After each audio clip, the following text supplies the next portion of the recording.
درس میں ایک بات اور آئی تھی، پچھلے یا اس سے پچھلے درس میں، کہ یہ جو اللہ کے منکر ہوتے ہیں، جو اللہ کے وجود کا انکار کرتے ہیں یا بالکل مذہب کے منکر ہوتے ہیں، ان کے اخلاق بہت اچھے ہوتے ہیں. اکثر لوگ مجھے یہ کہتے ہیں کہ یہ ایٹیٹیوڈ، اخلاق، تمیز، آداب بہت اچھے. یاد رکھو ان کے اخلاق اچھے کیوں ہوتے ہیں، اس کی ایک وجہ ہے. ایک تو سب کے اچھے نہیں ہوتے، یہ بھی ذہن میں رکھیں، لیکن اکثریت کے اچھے ہوتے ہیں. اس کی وجہ یہ ہے کہ یہ اللہ کی رحمت ہے کہ اللہ نے انسان کو بنیادی طور پر اچھا بنایا ہے. اچھائی سے انسان محبت کرتا ہے. جب اس سے کوئی بہت بڑا جرم ہوتا ہے تو اس کا ضمیر کہ میں غلط ہوں، تو وہ اپنے آپ کو سیٹسفائی کرنے کے لیے، اپنے ضمیر کو شرمندگی سے بچانے کے لیے پھر کچھ دوسرے اچھے کام شروع کر دیتا ہے، تاکہ اس کا ضمیر اسے یہ احساس دلاتا رہے کہ تم برے آدمی نہیں ہو. مشکل باتیں ہو گئی ہیں. اس کی ایک مثال دوں، میں مثالیں وہ دیتا ہوں جو صبح و شام ہمارے سامنے پیش آ رہی ہیں. آپ لوگ کہہ سکتے ہیں کہ ایسی بیوقوفی والی مثالیں ہیں چھوٹی چھوٹی. اتنی مشکل ہو کہ اس مثال کو سمجھانے کے لیے 4 مثالیں اور دینی پڑیں، یہ تو عجیب سی بات ہو جائے گی نا. بات سے بات نکلتی ہے، کوئی کچی پکڑ کے بیٹھ ہونا چاہیے بیان میں. لوگ قرآن مجید پر ایک اشکال کرتے ہیں کہ قرآن مجید میں اللہ نے جتنی مثالیں دی ہیں وہ پرانے زمانے کے حساب سے دی ہیں. اونٹ کی مثال دی اللہ نے، آسمان کی مثال دی، سورج چاند کی. جدید ٹیکنالوجی کی کوئی بات قرآن میں نہیں ہے. اسی طرح قرآن مجید میں کوئی بات سائنس کے خلاف تو نہیں ہے، یہ تو ٹھیک ہے، لیکن کوئی ایسا قرآن نے عمومی طور پر کثرت سے کوئی سائنس کے ایسی تھیوریز بھی نہیں بیان کی ہیں جو آج ثابت ہو جائیں کہ صحیح ہیں. وہ بھئی 1400 سال پہلے قرآن وہ باتیں کر دیتا جو آج ثابت ہو رہی ہیں، تو ہمیں قرآن پر 2 اور 2 4 کی طرح یقین آ جاتا. بھئی یہ تو 1400 سال پہلے قرآن نے، مثال کے طور پر قرآن مجید یہ کہہ دیتا کہ زمین گھوم رہی ہے سورج کے گرد. یہ تو بہت بعد میں پتہ چلا نا سائنسدانوں کو کہ سورج زمین کے گرد نہیں گھوم رہا، بلکہ زمین سورج کے گرد گھوم رہی ہے. قرآن نے تو ایسی بات کی ہے کہ وہ سائنسی نظریے کے خلاف بھی نہ ہو، لیکن جدید تھیوری بھی ثابت نہیں ہو رہی قرآن سے. قرآن کہہ رہا ہے کہ وَالشَّمْسُ تَجْرِي لِمُسْتَقَرٍّ لَهَا، سورج اپنے ٹھکانے کی طرف چل رہا ہے.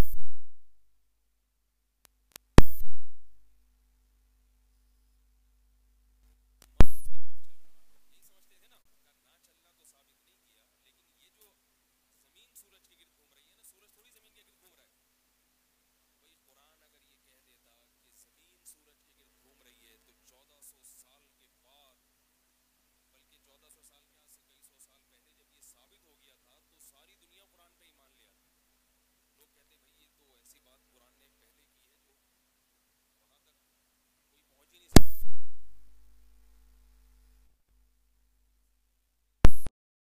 کہ قرآن کے جو اصل دعوے ہیں نا، وہ توحید ہے، وہ رسالت ہے، وہ نبی صلی اللہ علیہ وسلم کی نبوت کو صحیح ثابت کرنا، رسالت کو صحیح ثابت کرنا، تاکہ لوگ توحید پر آ جائیں، تاکہ لوگ نماز پہ آ جائیں، تاکہ لوگ زنا سے بچیں، تاکہ لوگ اللہ کے حقوق بھی ادا کریں اور مخلوق کے حقوق بھی ادا کریں. اب قرآن اس کو ان دلائل کو ثابت کرنے کے لیے ان دعووں کو ثابت کرنے کے لیے ایسے دلائل دیتا کہ ان دلائل کو ثابت کرنے کے لیے پھر مزید دلائل دینے پڑتے. تو بات آسان ہونے کے بجائے کیا ہو جاتی؟ پیچیدہ. مثلا قرآن اپنے حق ہونے پر یہ دلیل دیتا کہ زمین سورج کے گرد گھوم رہی ہے، تو اس دلیل کو ثابت کرنے کے لیے 50 دلائل پھر اور دینے پڑتے، کیونکہ عرب کہتے ہیں کہاں گھوم رہی ہے، ہمیں تو سورج نظر آ رہا ہے زمین کے گرد گھومتا ہوا. آپ کو سمجھ میں نہیں آ رہا تو اس زمانے کے کو کہاں سمجھ میں آتا؟ بھائی نبی صلی اللہ علیہ وسلم قرآن میں، اللہ تعالیٰ قرآن میں بیان کر دیتے کہ سورج کے گرد کیا چیز گھوم رہی ہے، بولو بھائی، زمین. تو تو یہ 600-700 سال کے بعد تو لوگ ایمان لے آتے ہیں. 600-700 سال تک کے جو لوگ تھے وہ ایمان نہیں لاتے. وہ کہتے ہیں کیسے گھوم رہی ہے؟ ہمیں تو نظر آتا ہے مشرق سے سورج نکلتا ہے اور سورج مغرب میں غروب ہو جاتا ہے. لہذا گھوم کیا رہی ہے؟ گھوم رہا ہے. تو پھر اس دعوے کو ثابت کرنے کے لیے مزید دلائل دینے پڑتے، اور وہ دلائل پیچیدہ ہوتے، کیونکہ سائنس کے دلائل کا تعلق، سائنس کے دلائل تو بڑی ریسرچ کے بعد ہوتے ہیں نا، ان کو ثابت کرنا ایک مسئلہ ہوتا. ہم نے کیوں مان لیا؟ سائنسدانوں نے جب یہ کہا کہ زمین گھوم رہی ہے، ہم نے اس لیے مان لیا کہ سارے سائنسدان ایک ہی بات کر رہے ہیں. تو ہم نے کہا پھر تو ٹھیک ہے، ورنہ ایک سائنسدان یہ دعویٰ کرتا نا تو ہم کہتے دلائل سے ثابت کرو. تو وہ کہتا ہے کسی دن آ جانا میری چھت پہ، میں وہ لے کے بیٹھوں گا اور پورا نظام شمسی آپ کو دکھاؤں گا، ورنہ آپ کی کھوپڑی میں یہ بات نہیں آئے گی. تو اس لیے قرآن مجید نے سائنس کے ٹاپک کو چھیڑا نہیں ہے کہ اس ٹاپک کو اگر چھیڑ دیا تو پھر اس کو ثابت کرنے کے لیے اور دلائل کے تانے بانے ملانے پڑیں گے. تو جو عرب کی جو بدو قوم ہے، جو اولین مخاطب ہیں، جنہوں نے آگے دنیا کو دعوت دینی ہے، ان کو سمجھ میں نہیں آئے گا تو بعد والوں کو کہاں سے سمجھ میں آئے گا؟ البتہ ایک چیز قرآن کا معجزہ ہے. قرآن کا یہ معجزہ نہیں ہے کہ قرآن نے سائنسی تھیوری پیش کی ہیں اور وہ صحیح ثابت ہوئی. یہ معجزہ نہیں ہے. قرآن سائنس کی کتاب نہیں ہے. یہ معجزہ ہے کہ قرآن نے جو دلائل دیے ہیں ان دلائل میں کوئی ایسی بات نہیں کی ہے جو بعد میں سائنس نے اس کو غلط ثابت کیا ہو. ایسی کوئی بات نہیں ہے قرآن میں. جبکہ اس زمانے میں آپ جتنی کتابیں اس زمانے کے جو فلاسفر تھے یا اس زمانے کے جو سائنٹسٹ تھے ان یا اس زمانے کی جو مذہبی کتابیں تھیں ان میں ایسے بہت سارے مفروضے لکھے ہوئے تھے، ایک نہیں دو نہیں سینکڑوں، کہ جو مفروضے بعد میں 100% غلط ثابت ہوئے. تو یہ کیسی بات ہے کہ الحمد سے لے کے والناس تک محمد صلی اللہ علیہ وسلم نے قرآن سنایا؟ کیا آپ، اور جب کہ آپ لکھنا پڑھنا نہیں جانتے تھے اور اس زمانے کے نظریات عربوں میں پھیلے ہوئے تھے جو سائنسی غلط تھیوریز تھیں، تو ان تھیوریز میں سے ایک تھیوری کو بھی آپ نے نہیں لیا اور قرآن میں ایک کو بھی بیان نہیں کیا. کیا نبی صلی اللہ علیہ وسلم کسی یونیورسٹی میں پڑھے تھے؟ اور اگر بالفرض پڑھے ہوتے تو یونیورسٹی بھی تو اسی دور کی ہوتی. تو یہ بڑی عجیب بات ہے کہ قرآن نے الحمد سے لے کے والناس تک کہیں کوئی ایسی بات نہیں کی ہے جس کو آج سائنس غلط ثابت کرتی ہو. یہ سورج ہی کی مثال دیکھ لیں آپ. اب عرب دیکھتے تھے کہ سورج چل رہا ہے، مشرق سے مغرب جا رہا ہے اور مشرق سے نکلتا ہے، مغرب میں غروب ہوتا ہے. عرب دیکھ رہے تھے یہ سب چیزیں اپنی آنکھوں سے. تو قرآن یہ کہہ سکتا تھا کہ سورج زمین کے گرد گھوم رہا ہے، اللہ کی قدرت دیکھو. کہہ سکتا تھا نا قرآن. سورج کیا کر رہا ہے؟ زمین کے گرد گھوم رہا ہے. اللہ بیان کر دیتے، کیونکہ اس وقت تو سب کا یہ نظریہ تھا کہ سورج گھوم رہا ہے. اس وقت تو یہ بات تھی کہ اگر کسی سائنسدان نے کہہ دیا نا کہ زمین گھوم رہی ہے، دائرہ اسلام سے، ان کے دائرہ سائنس سے وہ خارج ہے، گردن اڑاؤ اس کی. لیکن قرآن نے سورج کی حرکت کے لیے یہ بیان نہیں کیا کہ سورج زمین کے گرد گھوم رہا ہے. قرآن نے کیا کہا؟ وَالشَّمْسُ تَجْرِي، سورج چل رہا ہے، سورج چل رہا ہے اپنے ٹھکانے کی طرف. تو چل رہا ہے یہ مبہم لفظ ہے. وہ یہ سمجھے زمین کے گرد گھوم رہا ہے، لیکن حقیقت کیا ہے؟ زمین کے گرد نہ بھی گھومے لیکن چلنا بہرحال سائنس ثابت کرتی ہے کہ زمین کے گرد تو نہیں گھوم رہا، لیکن یہ نظام شمسی، زمین اور سورج یہ مستقل ایک کہیں چل رہے ہیں. یہ تو یہ بھی بہت بڑی بات ہے. ایک اور جگہ قرآن میں آتا ہے کہ ذوالقرنین جب مغرب کی طرف پہنچے، یعنی زمین کا جو مغرب آخری کنارہ ہے، تو سورج کو آپ نے پایا فی عین حمیۃ، کیچڑ میں ڈوبتا ہوا. اب دیکھو یہاں بھی قرآن نے کتنی احتیاط کی ہے، کتنی احتیاط. ذوالقرنین نے پایا کہ سورج کہاں ڈوب رہا ہے؟ کیچڑ میں. اللہ تعالیٰ، اگر یہ اللہ کا کلام نہ ہوتا تو یہ بھی کہا جا سکتا تھا کہ جب ذوالقرنین مغرب کی طرف پہنچے تو سورج ڈوبا کیچڑ میں. اس زمانے میں اگر یہ دعویٰ کیا جاتا نا سورج کیچڑ میں ڈوبتا ہے جا کے، ساری دنیا مان لیتی. لوگ کہتے شاید مغربی کنارے میں کوئی کیچڑ ہو جہاں جا کے سورج غائب ہو جاتا ہو اور پھر دھل دھلا کے صبح نہا دھو کے مشرق سے دوبارہ نکلتا ہو. کیا خیال ہے؟ تو یہاں قرآن نے کیا کہا کہ ذوالقرنین نے ایسا پایا، ایسا محسوس کیا. تو محسوس تو کوئی بھی کچھ بھی کر سکتا ہے نا. ہمیں سورج غروب ہوتا ہوا نظر آتا ہے سمندر میں، ہمیں محسوس ہوتا ہے کہ سورج کہاں جا رہا ہے؟ پانی میں ڈوب رہا ہے. تو تو یہاں بھی اللہ نے کیا بتایا کہ ذوالقرنین نے یہ محسوس کیا، یہ پایا کہ سورج، بات آ گئی سمجھ میں؟ تو میں کیا عرض کر رہا تھا، جو اصل بات تھی، گچی آپ نے پکڑ کے رکھی تھی، جو اصل بات تھی نا کہ اللہ تعالیٰ نے موت اور حیا، ہاں میں یہ کہہ رہا تھا کہ یہ جو اللہ کا انکار کرنے والے لوگ ہیں، اللہ کا انکار کرنے والے لوگ ہیں، میں جب بیٹھتا ہوں نا تو اس وقت ذہن میں موضوع کچھ اور ہوتا ہے، لیکن بات سے بات نکلتی ہے اور وہ خیال ہوتا ہے کہ اتنی اہم بات ہے کہ یہ پارسل کر دو، یہ پارسل کر دو، تو کوئی مسئلہ نہیں ہے، موضوع تو ہاتھ میں ہے، وہ اگلے ہفتے ہو جائے گا، لیکن یہ جو درمیان میں باتیں آتی ہیں نا، یہ پھر یہ اگر درمیان میں نہ پارسل کروں تو یہ رہ جائیں گے پھر. تو یہ جو اللہ کا انکار کرنے والے لوگ ہیں یہ کیا کرتے ہیں، یہ ویسے بڑے خوش اخلاق ہوتے ہیں. اسی طرح آپ نے دیکھا ہوگا قادیانی بھی بڑے خوش اخلاق ہوتے ہیں، میں نے دیکھا ہے خود قادیانیوں کو. ہمارا ڈاکٹر ہوگا اچھا خاصا نیک آدمی، تبلیغ میں چلہ بھی لگا ہوا ہے، خانقاہ سے بھی 2-4 دفعہ ترمیز سے بات کرے گا، 5ویں دفعہ میں ڈانٹ دے گا، ٹھیک ہے نا. ہمارے والے ایسے ہوتے ہیں. قادیانیوں سے آپ بات کرو، اتنی اچھے اخلاق سے بات کریں گے، لوگ ان کے اخلاق سے متاثر ہوتے ہیں. تو یہ ہوتا کیا ہے، انسان کو اللہ نے بنیادی طور پر اچھا بنایا ہے، تو وہ اچھائی کی وجہ سے جب کوئی بہت غلط کام کرتا ہے تو اپنے ضمیر کو مطمئن کرنے کے لیے کوئی دوسرے کھانچے اپنے صحیح کر لیتا ہے. میں اس کی مثال دے رہا تھا تو مثال میں بات آئی تھی نا کہ مثال آسان ہونی چاہیے. ہمارے ایک دوست تھے، وہ اپنے گھر بند کر کے گئے تو بلی گھر کے اندر بند ہو گئی اسٹور میں. لوگ سفر پہ جاتے ہیں نا 2-3 مہینے کے لیے کہیں جا رہے ہیں، تو گھر بند کیا انہوں نے. اب اسٹور بند کیا تو ان کو دیکھنا چاہیے تھا بھائی کوئی جانور تو نہیں ہے اندر. اب وہ بیچاری بلی اندر بند ہو گئی تو وہ بھوکی پیاسی وہاں تڑپ تڑپ کے مر گئی. وہ واپس آئے ہیں تو بدبو آ رہی تھی گھر میں، جب کھول کے دیکھا تو بلی تھی. تو اب ظاہر ہے انسان کو احساس ہوتا ہے کہ کتنی اذیت ناک موت ہے ایک جانور کو. آپ نے نبی صلی اللہ علیہ وسلم نے فرمایا نا کہ عورت نے بلی کو باندھ دیا تھا اور بھوکا پیاسا مار دیا تو اللہ نے اس کے سارے اعمال برباد کر دیے.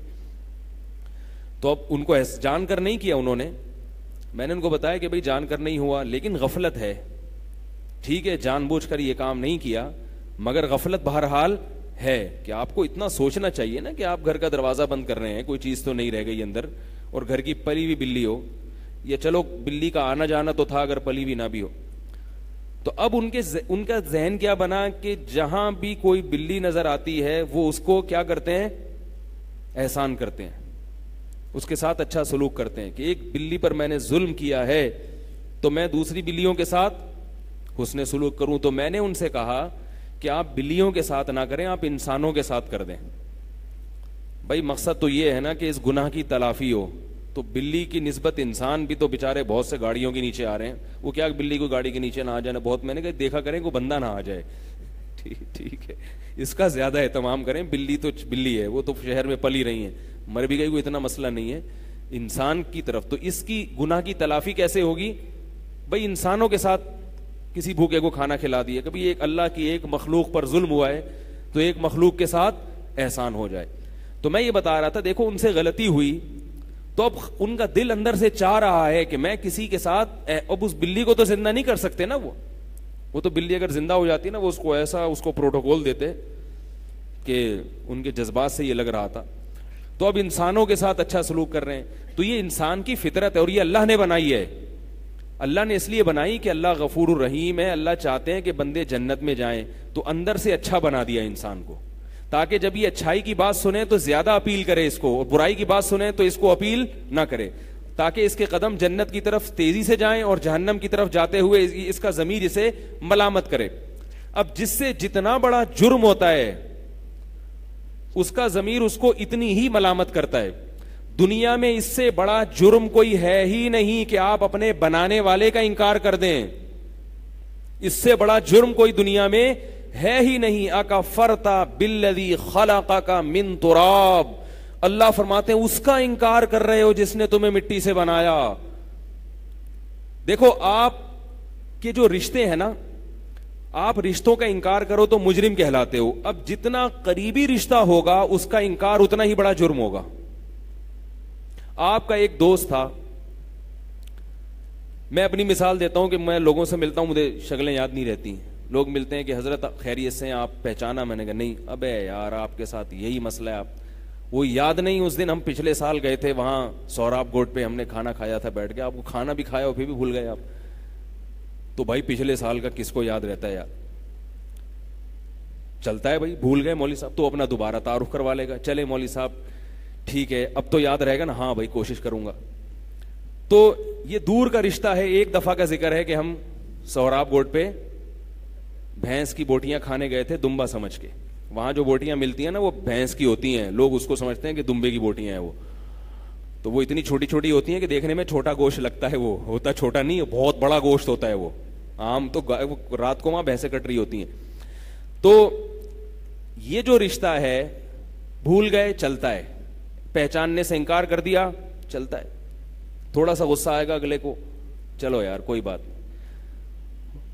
اور قریبی دوست ہو جس کے ساتھ صبح شام اٹھنا بیٹھنا ہو, اس کو آپ پہچاننے سے انکار کر دیں اور آپ دلائل دینا شروع کر دیں کہ میں تو جانتا ہی نہیں, میرا تو ایسا کوئی دوست ہی نہیں ہے.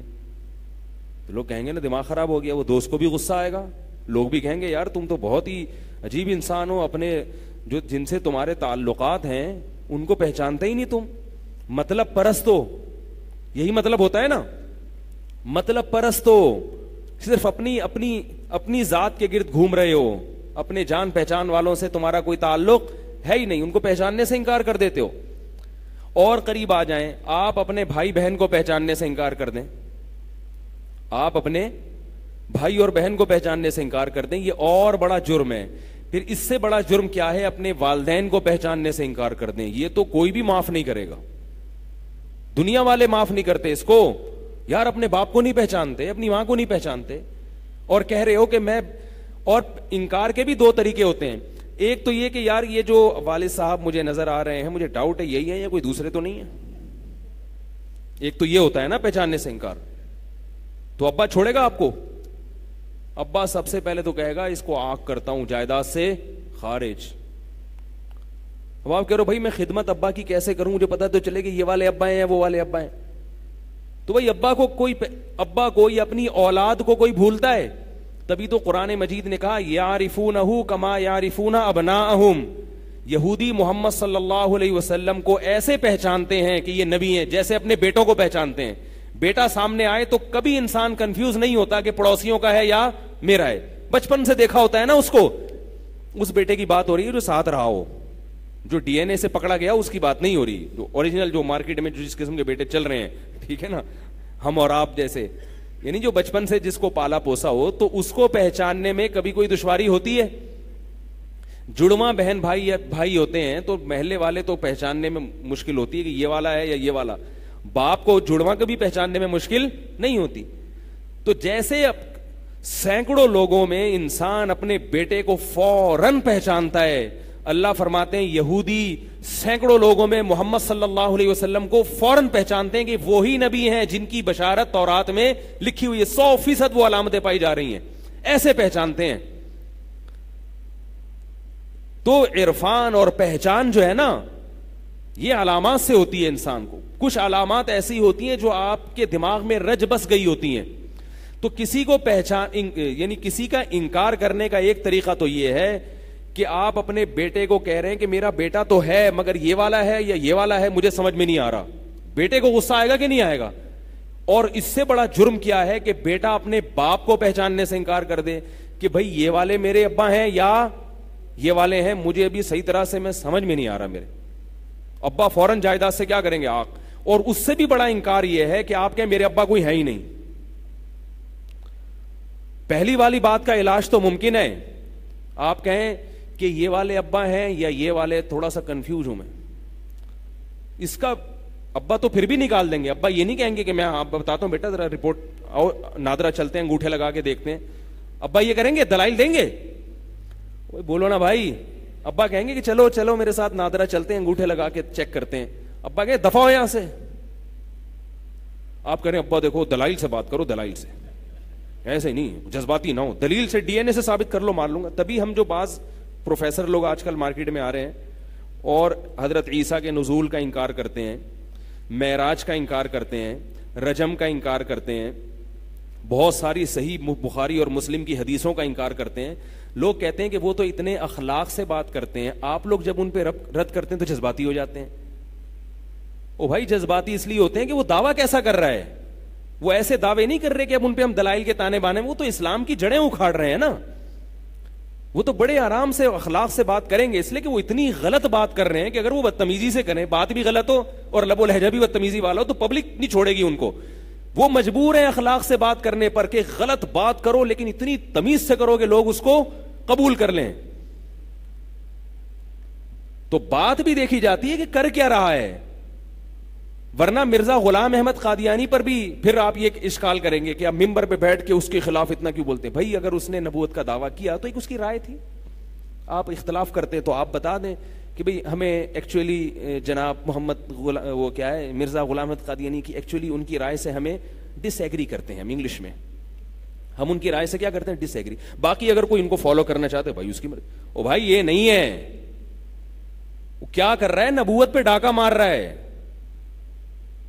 اس سے بڑا جرم نہیں ہے کوئی اپنے باپ کا انکار کر دے, اتنا بڑا جرم نہیں ہے.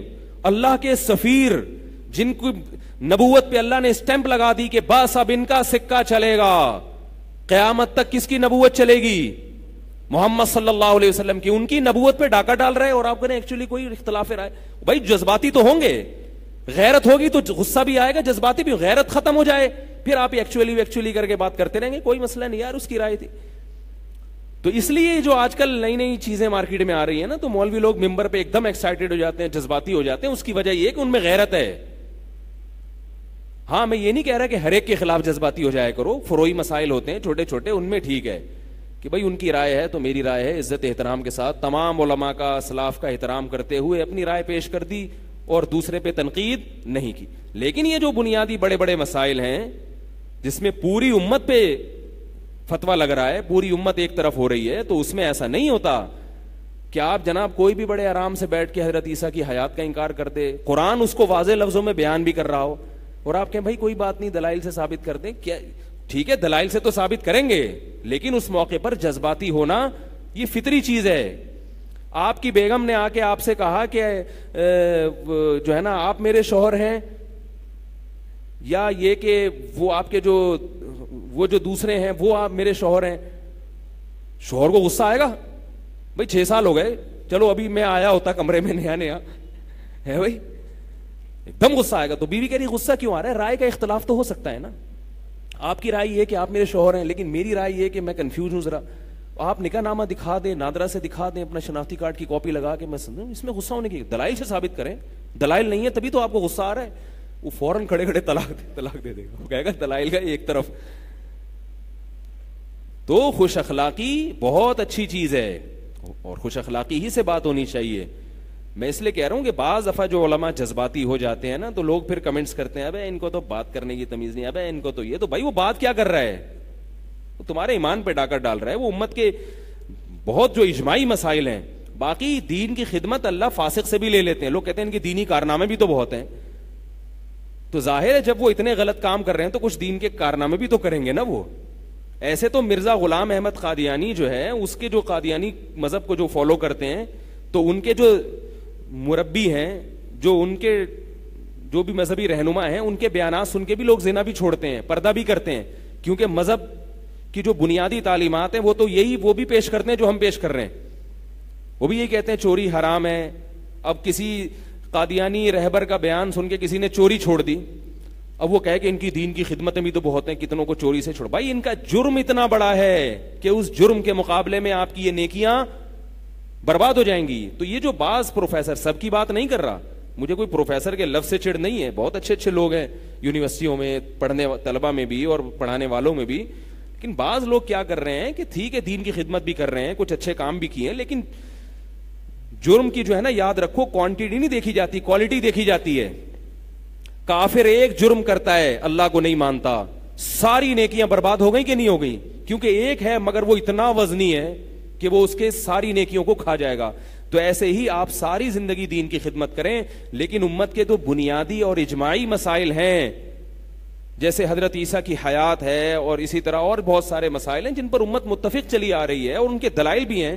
تو آپ جب ان کا انکار کریں گے تو آپ کی ساری نیکیوں کو وہ انکار کھا جائے گا اور بہت بڑی گمراہی کی اسٹیمپ آپ کے اوپر لگ جائے گی. تو اس میں پھر یہ مسائل دلیل نہیں دی جاتی کہ آپ کی دین کے لیے خدمتیں بھی تو بہت ہیں. تو کہاں چلی گئی بات, کیا کر رہا تھا میں, اخلاق کی میں بات کر رہا تھا. ہاں تو میں یہ کر رہا تھا کہ ابا کا انکار کرنے کے دو طریقے ہیں. ایک تو یہ کہ یہ والے نہیں ہیں وہ والے ہیں, غصہ تو ابا کو آئے گا, لیکن پھر بھی جب زیادہ جھگڑا ہوگا, بہت مسئلہ کھڑا ہوگا, تو کسی حد تک 1% چانس ہے کہ ابا کا جوش ٹھنڈا ہو اور ابا حجت تام کرنے کے لیے ڈی این اے کروا لیں. آئی بات سمجھ میں کہ چل بھائی ڈی این اے کروا لیتے ہیں, پتہ چل جائے گا. اور ایک طریقہ ابا کے انکار کا یہ ہے کہ میرا کوئی باپ ہے ہی نہیں, نہ ماں ہے نہ باپ ہے ہی نہیں, میں ایسے ہی پیدا ہوا ہوں. اس کا کوئی حل ہے؟ اس کا کوئی حل ہے؟ بھائی دو آدمی ہے نا, کہ بلیم دو پہ ہے, یہ والے ابا ہیں یا یہ والے. تو بہت سارے طریقے ہیں بھائی, دیکھ لو ناک, آنکھ ناک کس سے میچ کر رہی ہے, یار اس سے تو تم, یہ گورا ہے تم بالکل کالے ہو, اور اب یہ والے جو ہیں یہ کالے ہیں جو دعویٰ کرنے میں ابا, تو رنگ بھی ان سے میچ کر رہا ہے, ناک بھی ان سے میچ کر رہی ہے, اسٹائل بھی, ہر بال ان کے گھنگریالے, تمہارے بھی گھنگریالے, وہ سلکی بال والا, کوئی چیز بیٹا تمہاری اس آدمی سے میچ نہیں کر رہی, تو تم اس کے کہاں سے ہو گئے؟ تو مسئلہ آسانی سے حل ہو جائے گا. لیکن وہ کہ میرے ابا ہے ہی نہیں کوئی, تو پھر پہلے اس نالائق کو یہ ثابت کرنا پڑے گا کہ بیٹا باپ اور ماں کے بغیر کوئی پیدا نہیں ہوتا. ابا اماں کے بغیر صرف عیسیٰ علیہ السلام ہوئے ہیں اور آدم علیہ السلام, باقی کوئی نہیں ہوتا. آدم علیہ السلام تو ابا اور اماں دونوں کے بغیر, اور عیسیٰ علیہ السلام ابا کے بغیر, باقی نہیں ہوتا بیٹا, ایسے نہیں ہوتا, ایسا نہیں ہوتا, نہیں ہوتا ہے. پھر تو باپ اور زیادہ غصہ آئے گا کہ نہیں آئے گا. تو یہ جو اللہ کا انکار کرتے ہیں, یہ نہیں کہتے کہ اصل اللہ یہ والا ہے یا یہ والا, یہ تو مشرک کہتا ہے. مشرک کہتا ہے نہیں اللہ یہ بھی ہے, لیکن اللہ تعالیٰ یعنی جو اللہ نے اختیارات نبی کو بھی دے دیے ہیں, اللہ نے فلاں ولی کو بھی دے دیے ہیں, اور یہ بتوں کو بھی اللہ نے اختیارات دے دیے ہیں, تو یہ والے بھی ہیں یہ والے بھی ہیں, شریک کرتے ہیں. اور ایک ہے کوئی ہے ہی نہیں, باپ اور ماں کے بغیر بچے کا پیدا ہو جانا اتنا عجیب نہیں ہے جتنا خدا کے بغیر انسان کی پیدائش, یہ اس سے بھی زیادہ عجیب ہے.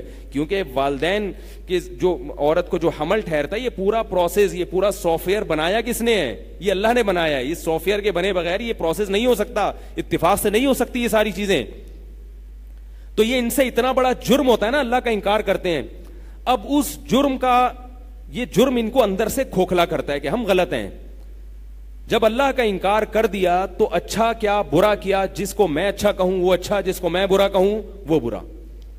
یہ اتنا بڑا جرم ان سے ہوتا ہے, تو اپنی جھیپ مٹانے کے لیے اور بعض دفعہ اپنے ضمیر کو مطمئن کرنے کے لیے یہ پھر دوسرے اچھے کام زیادہ شروع کر دیتے ہیں, اچھے اخلاق سے ملنا, تاکہ اپنے آپ کو یہ احساس دلائیں. اور یہ اچھی صفت ہے, یہ صفت بذات خود بری نہیں ہے, لیکن اس کے نتیجے میں یہ اللہ کے عذاب سے بچ نہیں سکیں گے. اور وہ برے اخلاق والا جو اللہ کو مانتا ہے, قیامت کے دن برے اخلاق والا ہونے کے باوجود ان سے آگے ہوگا بہرحال, اس کی بخشش کے چانسز ہیں, اس کی بخشش کے چانسز نہیں ہیں. بالکل ایسے ہے جیسے ایک بچہ باپ کا انکار کر رہا ہے لیکن سلوک بہت اچھا کرتا ہے اس کے ساتھ, دوسرا ابا کو مانتا نہیں ہے مگر بدتمیزی کرتا ہے, تو وراثت دوسرے کو ملنے کے چانسز زیادہ ہیں, پہلے کو وراثت بولو نا بھائی نہیں ملے گی. ایک بچہ ابا کی خدمت کر رہا ہے, پاؤں دبا رہا ہے, ہر وقت ان کی خدمت کر رہا ہے, پیسے لا کے دے رہا ہے. ایک دن بھری محفل میں ابا نے کہہ دیا میرا یہ بیٹا بڑا ہونہار ہے, مجھے بڑا محبوب ہے.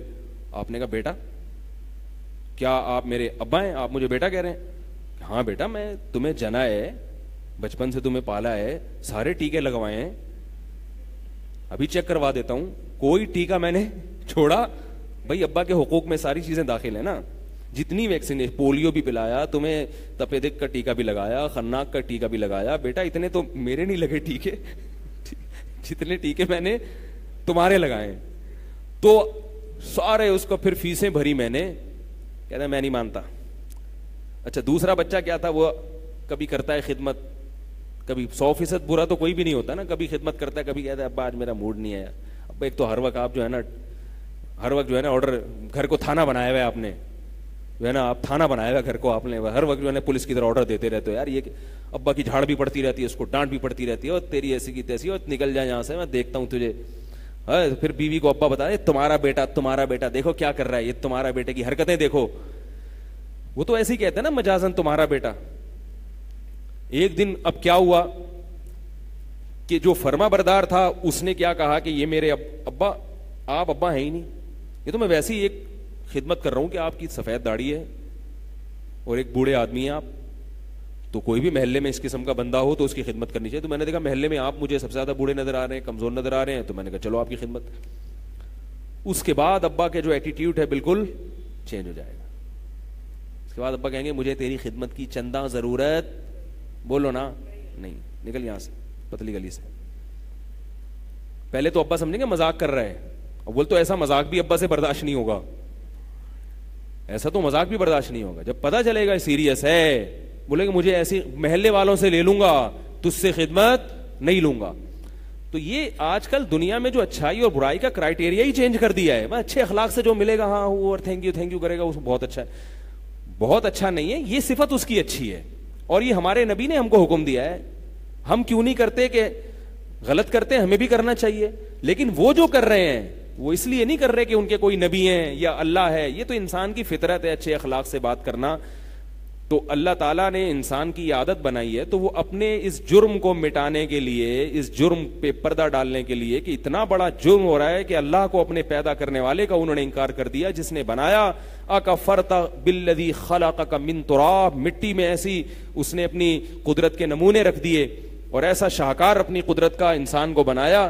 وہ انسان اپنے ہی بنانے والے کا انکار کر دے تو اللہ فرماتے ہیں کہ یہ تو اس سے بڑا جرم کیا ہو سکتا ہے، اس سے بڑا جرم کیا ہو سکتا ہے. تو اس کو تو ماننا بھی چاہیے اور پہچاننا بھی چاہیے. صرف ماننا کافی نہیں ہے، اس کی صفات پہچان کے اس سے محبت کرو. پھر اسے تو محبت کرنی چاہیے اس اللہ سے. تو اب یہ ہے کہ وہ اس لیے ان کے اخلاق اچھے ہوتے ہیں. سمجھ رہے ہیں بات کو؟ اسی طرح یہ جو غیر مذہب والے لوگ ہیں، خانی ہو گئے، اسماعیلی ہو گئے، قادیانی ہو گئے، ان کے بھی اچھے اخلاق. وجہ اس کی ہے کہ ان کے پاس کرنے دھرنے کے لیے، اچھائی کے کرنے کے لیے اور کوئی چیز ہی نہیں ہے.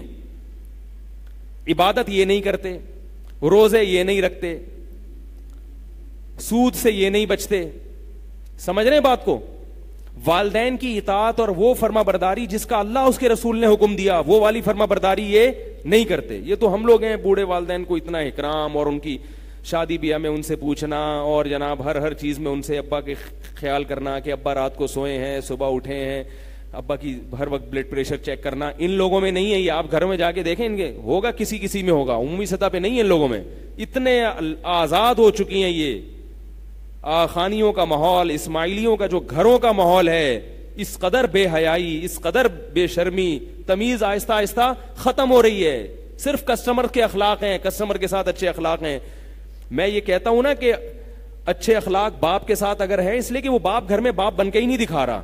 اگر وہ آرڈر چلانا شروع کر دے پھر کوئی اچھے اخلاق سے بات نہیں کرے گا. ویسے تو گھر میں سب اچھے اخلاق سے ابا سے بات کرتے ہیں، اس لیے کہ ابا وہ بیچارہ نیوٹرل ہے، اس میں نہ پازیٹیو چارج ہے نہ نیگیٹو چارج ہے. ٹھیک ہے نا؟ تو ایک چیز ہے گھر میں رکھی ہوئی ہے، ٹھیک ہے بھی. لیکن اگر ابا گھر میں ابا بن جائے، پھر آج نئی نسل کے اخلاق دیکھو. ابا گھر میں ابا بننے کا مطلب پتہ ہے کیا ہے؟ وہ پوچھے کہ کہاں سے آ رہا ہے، کدھر جا رہا ہے، یہ کیوں کر رہا ہے، وہ کیوں کر رہا ہے، پوچھنا شروع کر دے. تو پھر دیکھو پھر لوگ چڑچڑے ہو جاتے ہیں. تو اب کیا ہے کہ یہ جو غیر مسلم قومیں ہیں، ان کے پاس کرنے کے لیے جو ایک عبادت کا جو پورا تصور ہے نا وہ ختم ہو گیا. عبادت کا پورا تصور ختم. تو اب یہ کیا کرتے ہیں کہ انسان کی فطرت ہے کہ اس کا دل چاہتا ہے کہ میں اچھے کام کروں، تو یہ پورا فوکس کس کو کرتے ہیں؟ انسانیت کی خدمت، مسکراہٹ اور اخلاق. سمجھ رہے ہیں بات کو؟ مسلمان کے پاس اچھے کام کرنے کے لیے اور بھی بہت کچھ ہے، اخلاق بھی ہے. ہماری نبی نے جو ہمیں اچھے اخلاق کی ترغیب دی وہ تو ان سے زیادہ دی ہے. آپ صلی اللہ علیہ وسلم ہمیشہ مسکرا کے بات کرتے تھے. آپ حضرت ابو ہریرہ فرماتے ہیں کہ میں جب بھی نبی کے پاس آیا ہوں، نبی ہمیشہ مجھ سے ملے ہیں، نبی نے جب بھی میری طرف دیکھا تو ہمیشہ مجھے دیکھ کر مسکرائے ہیں. کتنے اچھے اخلاق تھے رسول اللہ صلی اللہ علیہ وسلم. جب بھی دیکھا ابو ہریرہ کو تو آپ صلی اللہ علیہ وسلم دیکھ کے مسکرائے. مسکرا کے بات کرنا، نرم لہجے میں بات کرنا. نبی صلی اللہ علیہ وسلم جب کسی سے مصافحہ کرتے تھے تو جب تک وہ ہاتھ نہیں چھوڑ دیتا تھا آپ صلی اللہ علیہ وسلم ہاتھ نہیں کھینچتے تھے. اور جب بھی آپ صلی اللہ علیہ وسلم کسی کی طرف دیکھتے تھے پورا اپنی جسم مبارک کو گھما کے دیکھتے تھے. ہمارے پاس کیا ہوتا ہے، کوئی بندہ آیا ہوا ہے وہ آپ سے بات کر رہا ہے موبائل پہ لگے ہوئے، یہ بد اخلاقی ہے نا. وہ بات کر رہا ہے, آپ اس کی بات کی سن نہیں رہے, آپ ادھر دیکھ رہے ہیں ادھر دیکھ رہے ہیں, ایک ایک وقت میں 4 آدمیوں کی باتیں سن رہے ہیں. یہ بد اخلاقی ہے. اتنا انسان کنفیوز ہوتا ہے. ڈاکٹر صاحب سے بھی آپ نے اپنی بیماری شروع نہیں کی, نسخہ پہلے سے لکھا ہوا ہوتا ہے. او بھائی بات تو سن لو پوری بندے کی.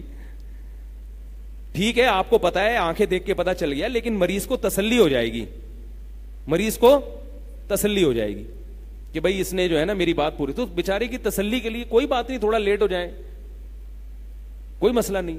اس کا یہ مطلب نہیں کہ فون پہ تسلی سے مجھے مسئلے سمجھایا کریں, وہ تو وہمیوں کو میں ڈانٹتا ہوں. ٹو دا پوائنٹ بات ہونا الگ چیز ہے, اور بات کو جو ہے نا اپنی جو بات کرنا چاہ رہے ہیں اسے تسلی سے کرنا الگ چیز ہے. بعض لوگ ٹو دا پوائنٹ بات نہیں کرتے, وہ ادھر ادھر کے. مجھے لوگ فون کرتے ہیں, حضرت اور خیریت سے, آپ طبیعت ٹھیک ہے آپ کی, اور سنائیں. آپ نے ٹائم کال کا ٹائم دیا تھا 5 سے 5:30. بھائی لوگوں کی کال کا رش ہے اس وقت, تو بات جلدی سے شروع کریں. وہ اصل میں آپ نے کہا تھا کہ اس ٹائم پہ آپ سنتے, ہاں کہا تھا. تو اصل میں ابے بھائی بول یار جلدی سے, اللہ کے بندے. ٹھیک ہے, تو پھر میں بڑی تمیز سے کہتا ہوں ذرا آپ پلیز اپنی بات کو جلدی سے سمیٹیں. یہ اس لیے کہہ رہا ہوں کہ لوگ ہمارے بیان نا ہمیں پر چلانا شروع کر دیں. آپ نے ہی تو کہا تھا تسلی سے بات سنو. تو بھائی کہا تھا, مگر یہ کہ ذرا پلیز تھوڑا سا شارٹ کر دو یار, جو کیونکہ لوگوں کو اور بھی لوگ ہیں, ٹائم شارٹ ہے, آدھا گھنٹہ ٹائم ہے, اس میں بہت سارے لوگوں کو مسئلہ. اگر آپ کے پورے خیریت, طبیعت ٹھیک, بچے ٹھیک, گھر میں کیا چل رہا ہے, کیا پکایا کیا کھایا, یہ ہوگا تو وہ اس کے لیے پھر مل لیں گے سورا بورڈ پہ انشاءاللہ. ٹھیک ہے نا.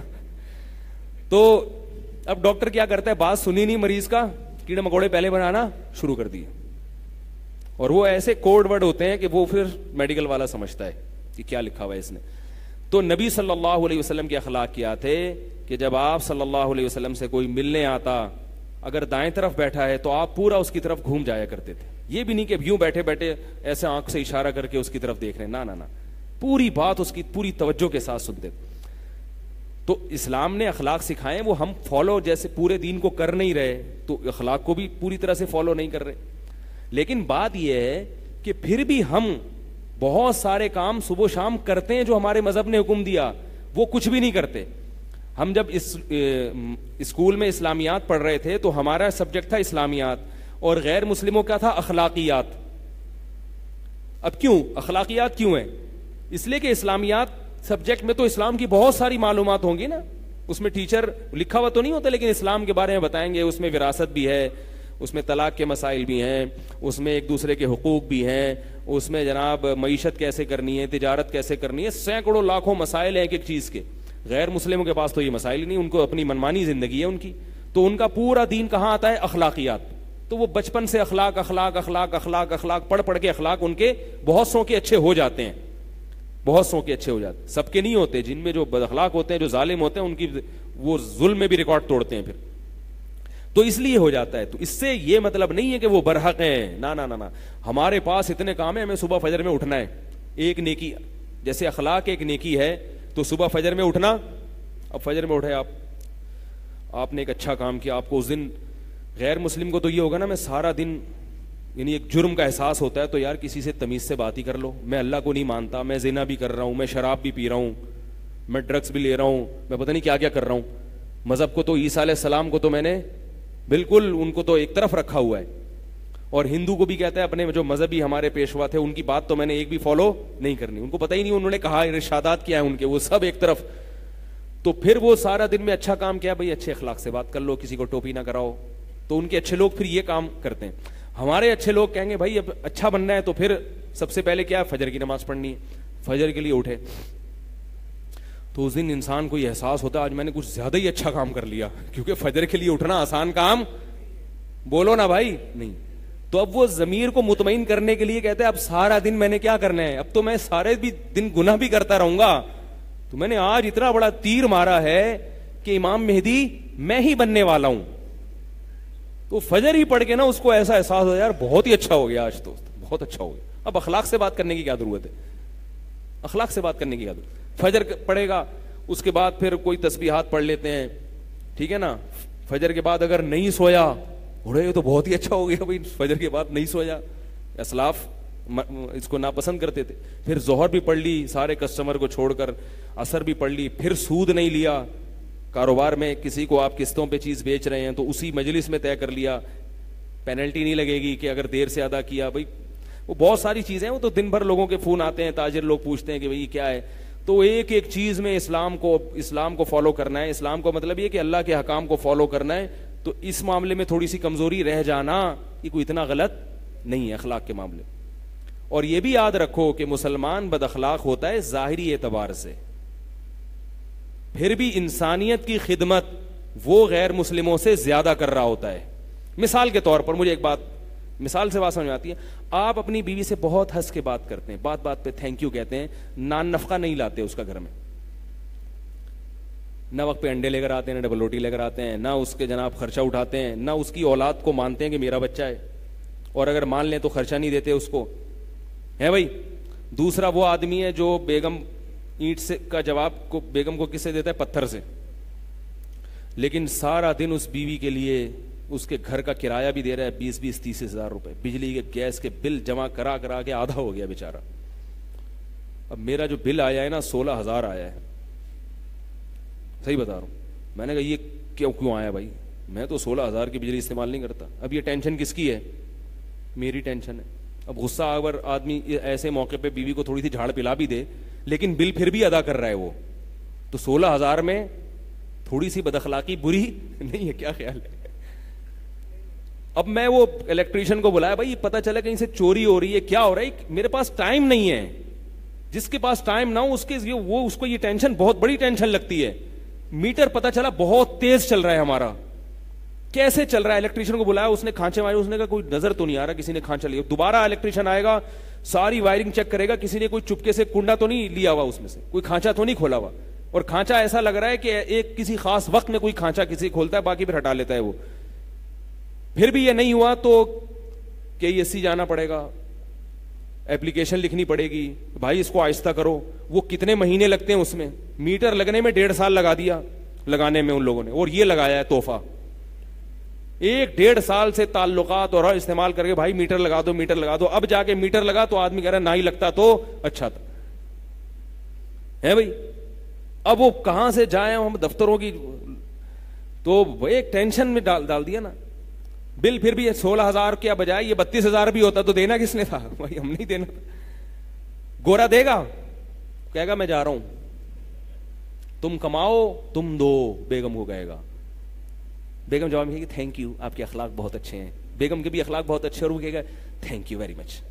ایسے تھینک یو کا کیا کرنا ہے بھائی, ہے بھائی. ہم اگر ابا اماں سے اللہ نہ کرے کبھی کبھار بدتمیزی کرتے ہیں تو خدمت بھی تو ہم ہی کرتے ہیں. ابا کو مانتے بھی ہیں کہ میرے ابا ہیں, چاہے جیسے مرضی ہوں, ابا TB کے مریض بھی ہوں, گھر چھوڑ کے نہیں بھاگیں گے. چاہے وہ TB تو لگتی ہے نا, پھر بھی بھائی ابا ہے یار, TB لگتی ہے تو یہ تھوڑی میں گھر چھوڑ کے, میرے ابا ہیں بھائی, سینے سے لگاؤں گا ان کو.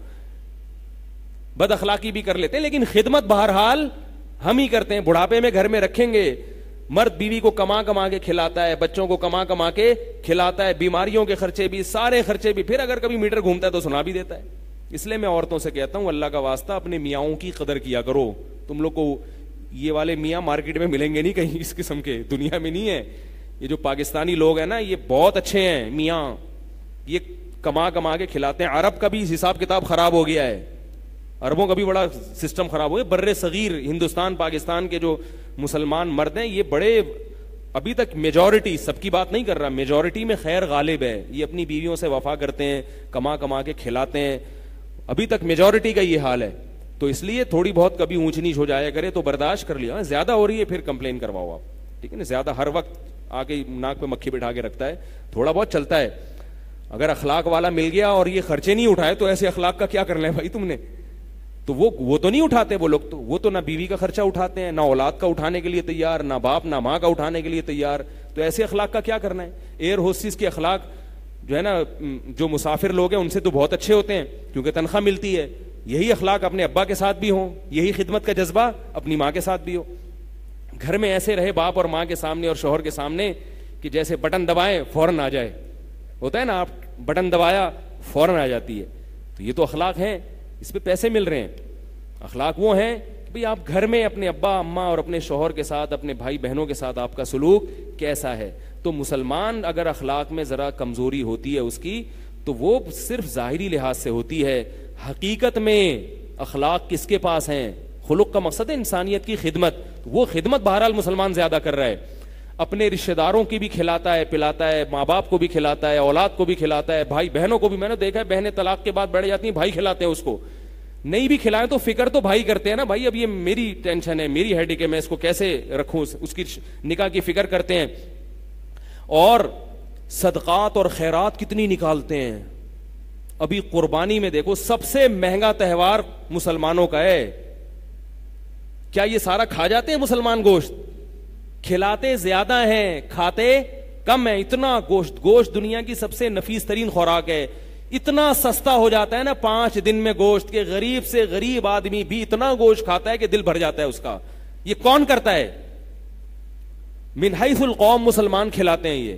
پھر رمضان میں جو زکاتیں نکلتی ہیں وہ گورا تصور نہیں کر سکتا بھائی. دنیا گورا کیا, ہندو کیا, سکھ کیا, دنیا کی کوئی قوم تصور نہیں کر سکتی کہ مسلمان صرف زکات نہیں نکالتے, زکات کے علاوہ بھی مسلمان رمضان میں کتنا اڑاتے ہیں, کتنا خرچ کرتے ہیں.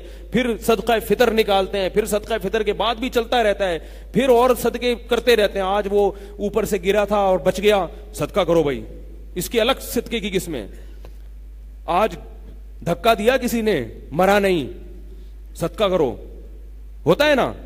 اور اگر دھکا گرا, ٹانگ ٹوٹ گئی تو جڑ جائے, اس کے لیے کیا کرو, صدقہ کرو. ٹانگ ٹوٹ گئی بھائی, جڑے گی, صدقہ کرو. وہ اتنے, یہ تو جائز صدقے ہیں. پھر بکروں کے نام پہ جو ناجائز صدقے ہو رہے ہیں وہ ہیں تو ناجائز. بکرے وغیرہ کا اسلام میں نہیں ہے صدقہ. اسلام میں پیسے دو. یہ کالے بکرے اور یہ پیلے بکرے یا نفس بکرا ہی نہیں ہے اسلام میں. صحابہ میں ہمیں یاد نہیں پڑتا کسی ایک صحابی نے بھی بکرے کا صدقہ کیا ہو کبھی. وہ تو کھجور صدقہ, جو چیز اویلیبل ہے آپ کو, جو غریب کی ضرورت ہے وہ دے دو اس کو اٹھا کے. غریب کو بکرے کی ضرورت تھوڑی ہوتی ہے. بکرا تو آج کل ڈیفینس اور کلفٹن والوں کو مشکل سے مل رہا ہے. آپ غریبوں کو بکرے کھلا رہے ہو. غریبوں کو گائے کا گوشت کھلا دو, وہ کہے گا یار جتنے کا بکرا ہے مجھے اس کے پیسے دے دو, وہ پیسے سے زیادہ خوش ہوتا ہے. تو جائز صدقے دیکھو کتنے. پھر ناجائز والے بکرے, پھر جو عامل لوگ ٹوپی ڈرامے کروا کے مرغیاں کٹواتے ہیں آپ سے, خود بھی کھاتے ہیں اور اپنے بچوں کو بھی. ہم کتنے روحانی علاج والوں کو بھی پال رہے ہیں, ٹھیک ہے نا. روحانی علاج پال تو بہرحال پبلک ہی رہی ہے نا, تو کتنا کھلا رہی ہے, کتنا کھلا رہی ہے. یہ نہیں ہے بھائی, یورپ امریکہ میں نہیں ہے یہ کھلانے پلانے کا جذبہ. لوگ بل گیٹس کی مثالیں دیتے ہیں کہ اس نے اتنا کر دیا. میں کہتا ہوں وہ جو اتنا بنا دیا اس کی انکم کا کتنے فیصد ہے؟ یہ انکم کا اتنے فیصد ہے, وہ 54 کے برابر بھی نہیں ہے جو وہ خرچ کر رہا ہے, جو کماتا ہے وہ. سخاوت دیکھو اربوں کی جا کے, پھر پتا چلے گا آپ کو. علماء کی, میں نے اپنے بزرگوں کی سخاوت دیکھی ہے. مولویوں کو لوگ کہتے ہیں نا بڑے بد اخلاق ہوتے ہیں, وہ بھائی انسانیت کی خدمت کا جذبہ جو میں نے مولویوں میں دیکھا ہے. اپنے علماء کی بات کر رہا ہوں, اور دوسرے علماء بھی سب کرتے ہیں لیکن باطل بھی ہوتے ہیں. کہیں آپ کو کوئی 2 نمبر ٹکر جائے تو پھر سب مولویوں کو برا بلا نہ کہا کریں. لیکن میرا جن بزرگوں سے تعلق ہے ان کی سخاوت میں نے دیکھی ہے. میں نے اس کی مثال کہیں بھی نہیں دیکھی, کیونکہ جتنا کما رہے ہیں اتنا پورا ہی خرچ کر رہے ہیں. ایسا کون سخی ہوتا ہے بھائی, ایسا کون ہوتا ہے؟ اپنے گھر کی ضروری چیزیں نکالی, باقی سارا وہ ان کو پرواہ نہیں ہوتی کتنا آ رہا ہے. میرے پاس اگر 1 کروڑ آ جائیں تو میں تو خوشی سے مر جاؤں گا نا. وہ نہیں مریں گے, کہیں گے آئے ہیں تو چلو کل 10 روپے آئے تھے 10 دے دیا, آج 1 کروڑ آئے ہیں تو 1 کروڑ دے دو اللہ کے لیے. ایسی سخاوت. رشتہ داروں کو بھی کھلاتے ہیں, دسترخوان لگے رہتے ہیں ان کے. تو یہ تو ہم نے مولویوں میں دیکھا ہے. تو آپ اصل میں آج کل جو مولویوں کا معیار ہے نا وہ یوٹیوب اور انٹرنیٹ پر ہے. انٹرنیٹ پہ پتا ہے یوٹیوب پہ کیا, اور ایک مولوی بیٹھا ہوا ہے دوسرے مولوی کی ٹانگیں کھینچ رہا ہے رفع الدین کے مسئلے میں نا, ٹھیک ہے, دوسرا اس کے جواب دے رہا ہے. اس قسم کی چیزیں لوگوں کو یوٹیوب پہ نظر آتی ہیں. ایک مولوی ایک کلپ بنوا رہا ہے, وہ فضائل صدقات اور یہ اور فلانا اور وہ مشرک وہ کافر, دوسرا مولوی ہوگا یہ کافر وہ کافر. تو لوگ دیکھتے ہیں کہ ان کی آپس میں کیا ہو رہی ہیں, کشتی. یہ اس کے تمام لوگ اس فرقے کے دائرہ اسلام سے خارج, اور وہ جواب میں کہتے ہیں نہیں تمام لوگ اس والے کے دائرہ اسلام سے خارج, اور جنت میں صرف میں اور میرے مرید جائیں گے. وہ 4 آدمی جنت میں جائیں گے نا. جمعے کو میرا بیان ریکارڈ نہیں, اتنا زبردست بیان ہوا تھا اس ٹاپک پر کہ وہ پھر ریکارڈنگ صحیح نہیں ہوئی. آج تو ہو رہی ہے نا بھائی, ریکارڈنگ کدھر ہے, کہاں گیا بھائی؟ ایسا نہ ہو کہ آج بھی نہ ریکارڈنگ ہو رہی ہو. تو ہو رہی ہے ریکارڈنگ, اچھا. تو وہ جو تھے نا, ایک لطیفہ میں نے سنایا تھا کہ بعض مولوی یا مذہبی اسکالر ایسے دین کو پیش کرتے ہیں کہ ان کے علاوہ باقی سارے دائرے اسلام سے خارج. میں جو بعض دفعہ اپنے اکابر کا دفاع کرتا ہوں اس کا مطلب یہ نہیں ہوتا کہ دوسروں کے اکابر سارے غلط ہیں. وہ تو الزام چونکہ ہمارے بزرگوں پہ لگا ہوتا ہے اس لیے اس الزام کے جواب میں ہم یہ کہتے ہیں. لیکن ہمارا یہ نظریہ نہیں ہے کہ صرف ہم ہی جنت میں جائیں گے یا ہمارے بزرگ جنت میں جائیں گے. جو بھی قرآن و سنت کو فالو کرتا ہے, چاہے کسی بھی نام سے, دیوبندیت کے نام سے کر لے, بریلویت کے نام سے کر لے, اہل حدیث کے نام سے کر لے, ناموں میں کچھ نہیں رکھا, کام کرنا ہے کام. سمجھ رہے ہو؟ تو کسی بھی لیبل لگا کے, اول تو بہتر ہے لیبل نہ لگاؤ, لیبل نہ لگاؤ, نہ دیوبندیت کا لگاؤ, نہ بریلویت کا لگاؤ, نہ غیر مقلدیت کا, نہ اہل حدیث کا. کوئی لیبل لگانے کی چندہ ضرورت نہیں ہے. بعض دفعہ لیبل کی ضرورت پڑ جاتی ہے, وہ ضرورت کب پڑتی ہے اس پر میں ایک بیان کر چکا ہوں مستقل, ابھی اس کو نہیں چھیڑوں گا میں. وہ مجبوری ہوتی ہے تاکہ مختصر لفظوں میں آپ اپنے آپ کو ڈیفائن کر پاؤ, ورنہ اصل کیا ہے بھائی, قرآن و سنت کو فالو کرو. تو جو بھی کر رہا ہے فالو, چاہے کسی بھی نام سے کر رہا ہے. لیکن بعض لوگ ایسا پیش کرتے ہیں کہ باقی, آج کل ایک نیا بھی یوٹیوب پہ نوجوان کوئی آیا ہوا ہے, وہ بھی یہی نکال کے فلاں کا بھی نظریہ غلط, فلاں کا بھی غلط, سب کو ہی غلط قرار دے دیا اس نے. تو وہ ایک نیا فرقہ بن رہا ہے, وہ اہل حدیث بھی غلط, تو دیوبندی بھی غلط, تو بریلوی بھی غلط, تو فلانا بھی غلط, تو ڈمکانا بھی غلط. اور وہ فروئی مسائل ہیں, کہتے ہیں ہاں ان میں سے کچھ چیزیں جس کی اچھی ہیں وہ میں لے رہا ہوں. تو بڑی ایسے, اور پھر عجیب سا ایک ملغوبہ بنا کے. تو میں اس کو یہ کہتا ہوں کہ چھٹا فرقہ پیدا ہو رہا ہے بغیر فرقواریت کے لیبل کے. لفظ فرقے کا استعمال نہیں ہو رہا, مگر کام کیا ہو رہا ہے, ایک نیا فرقہ وجود میں آ رہا ہے. اب اس کے جو متبعین ہیں اگر زیادہ ہو گئے تو ایک نیا فرقہ بن جائے گا. وہ تو نام نہیں رکھنا اپنے فرقے کا, لیکن کچھ لوگ کے بعد لوگ اس کو انجینئری فرقے سے یاد کرنے لگیں گے, کیونکہ لوگ تو پھر کہتے ہیں نا یہ کس گروپ کا آدمی ہے, تو اس فرقے کا نام آ جائے گا انجینئری فرقہ. آئی بات سمجھ میں؟ تو بھائی فرقواریت ختم کرنے کا یہ طریقہ نہیں ہے اللہ کے بندو. فرقواریت ختم کرنے کا طریقہ یہ کہ بنیادی عقائد میں تو کوئی کمپرومائز نہیں ہے. فروئی مسائل میں جو فروئی اختلافی مسائل ہیں اگر مجتہدین سے چلے آ رہے ہیں تو سب صحیح ہیں. رفع الیدین کرنے والے بھی ٹھیک, نہ کرنے والے بھی ٹھیک, سب کے پاس دلائل ہیں. کرنے والوں کے پاس بھی دلائل, نہ کرنے والوں کے پاس بھی بڑے مضبوط دلائل ہیں. بات یہ کہ آپ تعصب کی اینک لگا کے دیکھتے ہو نا, تو آپ کو کبھی نہ کرنے والے کو کرنے والے کے دلائل سمجھ میں نہیں آ رہے ہوتے, کرنے والے کو نہ کرنے. جب مجتہدین میں اختلاف ہو گیا, امام ابو حنیفہ کو پاس رفع الیدین کی حدیثیں بھی تھی, نہ کرنے کی بھی. انہوں نے بڑی تحقیق کے بعد ایک رائے قائم کی کہ نہ کرنا افضل ہے. امام شافعی انہوں نے بھی بڑی تحقیق کے بعد ایک رائے قائم کی کہ کرنا افضل ہے. اس کے باوجود امام شافعی امام ابو حنیفہ کا احترام کرتے تھے. امام شافعی نے امام ابو حنیفہ کو امام اعظم لکھا ہے, اور امام محمد تھے امام شافعی کے استاذ. امام محمد رفع الیدین کرنے کے قائل نہیں تھے, لیکن ان کے شاگرد امام شافعی کرنے کے قائل تھے. دونوں کے پاس دلائل تھے نا, ڈیبیٹ ہوئی ہوں گی, بحث ہوئی ہوگی, دونوں میں اختلاف رہا. اس کے باوجود امام شافعی نے امام محمد کی تعریف میں اتنا کچھ لکھا ہے. کہا جاتا ہے کہ امام شافعی نے شاید کسی کی اتنی تعریف نہیں کی جتنی حنفی امام محمد ابن حسن کی ہے. حالانکہ وہ تو حنفی تھے, رفع الیدین نہیں کرتے تھے. اتنی تعریف کی ہے. یہ نہیں کہا کہ ان کو تو پتہ ہی کچھ نہیں, یہ تو صحیح حدیثوں کا خود میرے سامنے انکار کیا انہوں نے. میں نے ان کو رفع الیدین کی حدیث پیش کی, انہوں نے کہا نہیں. او بھائی پیش کی, انہوں نے اس کا کوئی جواب دیا جو امام شافعی اس سے متفق نہیں ہوئے. امام شافعی نے جو جواب دیا امام محمد اس سے متفق نہیں ہوئے. کوئی بات نہیں, رائے کا اختلاف ہو گیا, کیونکہ صحابہ میں اختلاف تھا. صحابہ میں کچھ رفع الیدین کرتے تھے اور کچھ نہیں کرتے تھے. امام ترمذی کیا فرماتے ہیں؟ امام ترمذی نے جہاں رفع الیدین کا مسئلہ بیان کیا, فرمایا کہ یہ بھی بات صحابہ کا مذہب ہے. امام ترمذی امام بخاری کے شاگرد ہیں. رفع الیدین نہ کرنے کا مسئلہ بیان کیا تو کہا کہ یہ بھی صحابہ کا مذہب ہے. بہت سے صحابہ اس کے قائل تھے کہ نہیں کرنا چاہیے. تو اب ان چیزوں میں جو امت جس بحث سے فارغ ہو چکی ہے 1400 سال پہلے یا 1200-1300 سال پہلے, مذاہب وجود میں آ گئے, تو بھائی انہی میں سے کسی ایک کو فالو کر لو, کیچڑ نہ اچھالو کسی پہ. اور اگر کوئی کسی ان میں سے کسی ایک کو فالو نہیں کرتا تو بھی کچھ نہیں کرو, وہ اللہ پوچھ لے گا اس سے, اگر وہ مطمئن ہے تو ٹھیک ہے. ان چھوٹی چھوٹی چیزوں پہ ایک دوسرے پہ طنز کرنا, یہ طریقہ بولو نا بھائی صحیح نہیں ہے. اس سے نیا فرقہ بنے گا, ختم نہیں ہو جائے گا یہ مسئلہ. 1400 سال سے جو اختلاف چلا رہا ہے, آج آپ بیٹھ کے اس کو حل کرو گے کیا؟ آج حل کرو گے, وہ کیسے ختم ہوگا؟ تو اختلاف اور فرقواریت ختم کرنے کا یہ طریقہ نہیں ہے کہ آپ کیچڑ اچھالنا شروع کر دیں رفع الیدین والوں پر, یہ اندھے مقلد ہیں, یا یوں ہے, یا فلانا ہے, یا آپ رفع الیدین کرنے والوں پہ طنز کرنا شروع کر دیں. کرنے والوں پہ طنز بھی صحیح نہیں ہے. اختلاف فرقواریت ختم کرنے کا طریقہ یہ کہ اس ٹاپک کو لپیٹ کر, یہ فائلیں لپیٹ کر رکھ دیں. سمجھ رہے ہو؟ بولیں بھائی بنیادی بیسک عقائد یہ ہیں اس پہ جو ہے وہ اس کی پرچار کریں. اور اسلام نے جو ہماری جو چیزیں ہیں, والدین کا حقوق ہے, یا نماز پڑھو بھائی, حج کرو, زکوٰۃ دو, یہ جو بیسک چیزیں. باقی بعض دفعہ علماء جواب دے دیتے ہیں, تو جواب جو ہے نا اس کا ایک اصول ہے. لوگ کہتے ہیں آپ نے بھی تو یہ موضوع اس دن چھیڑا تھا. چھیڑا اس لیے تھا, قرآن میں اللہ فرماتے ہیں لا يحب اللہ الجہر بالسوء الا من القول الا من ظلم. اللہ بری بات کو پسند نہیں کرتا مگر جو دفاع میں کہی جائے. اب ایک آدمی ہم پہ اعتراض کر رہا ہے, طنز مار رہا ہے بیٹھ کے.